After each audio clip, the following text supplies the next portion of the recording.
شیعہ سے تیاری تک کا سفر طے ہو جاتا ہے۔ حرام انسان کو کہاں تک پہنچا دے گا انسان سوچ نہیں سکتا۔ پاٹھا امام حسین کہہ رہے تھے لشکر یزیدی سے، کہہ رہے تھے میں تم سے خطاب کرتا ہوں، تمہارے سامنے روشن دلیلیں رکھتا ہوں، پھر بھی تم میری بات سنتے ہو سمجھتے ہو لیکن مانتے نہیں ہو، کیوں؟ مولعت بطونکم من الحرام، تمہارے پیٹ مالے حرام سے بھر گئے۔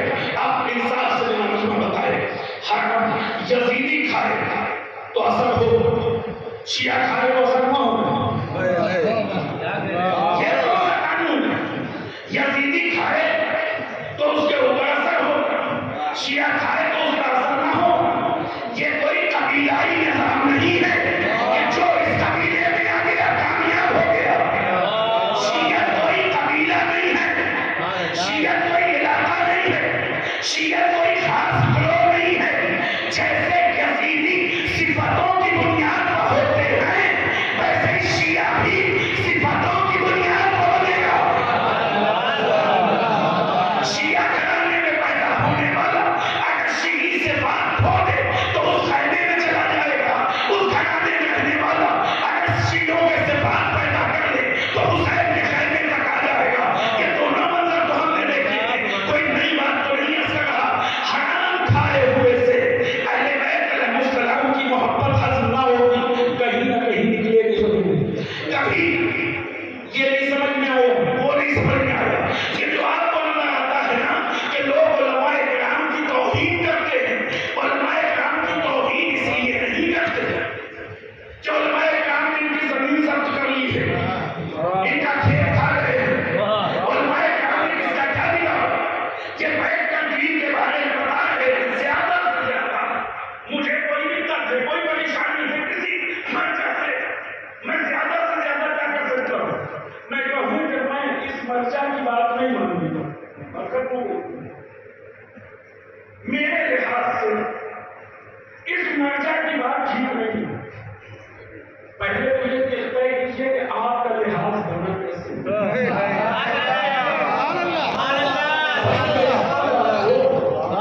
کہ کس کے لحاظ سے بات ہو سکتی ہے، کسی کے لحاظ سے، ہر انسان اپنے اپنے لحاظ سے، میرے لحاظ سے تو آپ ہیں کہ پہلے یہ طے کیجیے۔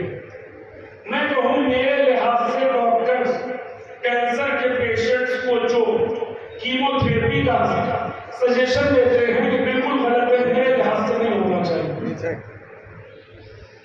پوچھا نہیں جائے گا کہ صاحب آپ ہیں کون؟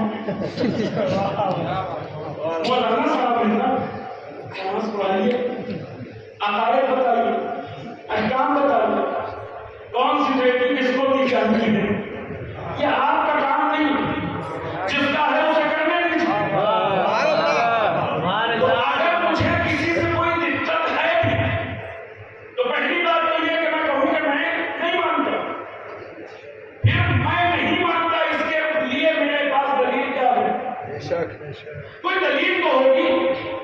قرآن کی ایک آیت، قرآن کی کچھ آیتیں، اہل بیت علیہ السلام کی کچھ حدیثیں میرے پاس دلیل کے عنوان سے ہیں۔ قرآن کی یہ آیت جو آپ کہہ رہے ہیں اس پر دلالت کرتی ہے، اس کے لیے کیا دلیل ہے؟ توجہ فرمائیں، جواب کر سکیے۔ قرآن کی یہ آیت اس مفہوم کو بتاتی ہے۔ قرآن میں پروردگار عالم نے کہا مثلا یہ نہ کرو، اس سے آپ کیا سمجھے؟ یہ کرنا حرام ہے کہ مکروہ نہ کرنا ہے؟ اس کا حکم حرام کے لیے ہے کہ مکروہ کے لیے؟ امام نے فرمایا کھڑے ہو کر پانی نہ پیو۔ اس نہ کا کیا مطلب؟ آج کے بعد سے کھڑے ہو کر پانی پینا حرام ہے کہ مکروہ ہے؟ حدیث تو